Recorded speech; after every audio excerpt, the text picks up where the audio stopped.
দুপৰীয়া মুন্না আৰু মা আহিলে স্কুলৰ পৰা মোক নিবলৈ কাৰণে। তাৰপিছতে সিয়া মুন্নাৰ ফ্ৰেণ্ড হয় দেই।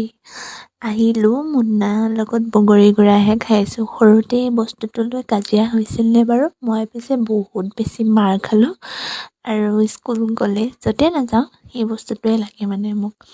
তাৰপিছতে মায়ে বোলে মোৰ হাতৰ চাহ একাপ খাই লয়, বহুত দিন খোৱা নাই অকলে কৰি থকা দেখি মায়ে আকৌ লাগি দিবলৈ আহিছে।